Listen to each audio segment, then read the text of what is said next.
APJ Abdul Kalam was born in Rameshwaram, Tamil Nadu. His illustrious career comprised of being an aerospace scientist, statesman, professor, and writer. Before embarking on his political career, he worked with the Indian Space Research Organization and the Defence Research and Development Organization.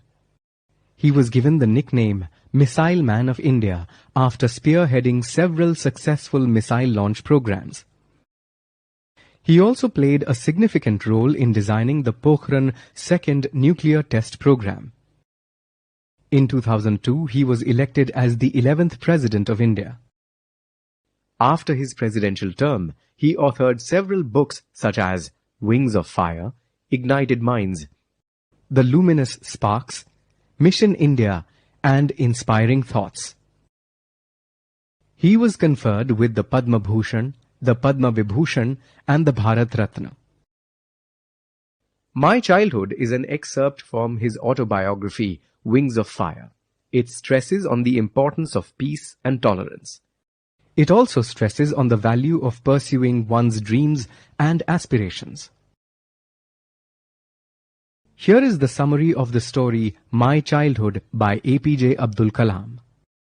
APJ Abdul Kalam narrates the story of his childhood in first person. Kalam was born in the town of Rameshwaram in Madras, now known as Chennai. Kalam fondly remembers his father, Jainul Abdin, and mother, Ashiyamma. Through his parents, he inherited the qualities of honesty, self-discipline, and faith in goodness and kindness. Kalam, short with undistinguished looks, lived in his ancestral home, which was built in the 19th century. When he was 8 years old, the Second World War began. India, as a part of the British Empire, was forced to join the war.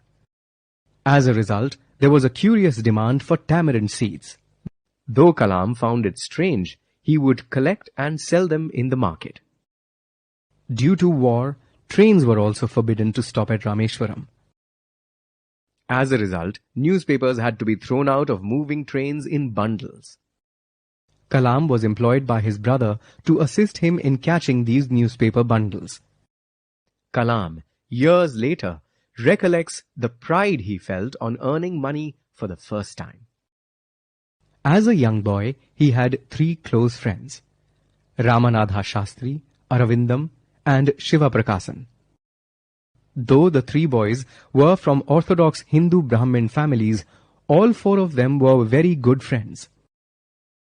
Ramanatha's father was a temple priest. Kalam's family would arrange boats for the temple during the Sri Sita Kalyanam ceremony.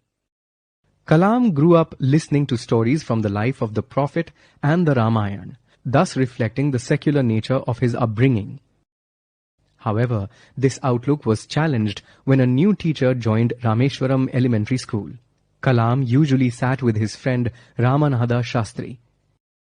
The teacher, shocked to see a Muslim boy sitting next to a Hindu boy, made Kalam sit at the back of the class. Kalam still remembers the tears on Shastri's face as he took his place at the back of the class. Both the boys went home and narrated the incident to their respective parents. The next day, Shastri's father called the teacher. In the presence of the boys, he sternly told the teacher not to spread ideas of communal intolerance and social inequality among children. Then he told the teacher to either apologize or quit. Through this incident, Kalam narrates how adults have the power to influence children either in principles of open-mindedness or communal hatred. Kalam then narrates another incident of communal injustice. His science teacher, Shiva Subramania Iyer, had a modern outlook. He tried his best to mix people from different backgrounds. He was instrumental in building Kalam's early education. One day, he invited Kalam over to his house. His very conservative wife, however, refused to let Kalam enter her kitchen or serve him food. His teacher did not say anything. Instead, he served Kalam his meal. Then he invited Kalam over again. On noticing Kalam's hesitation, Iyer reassured him.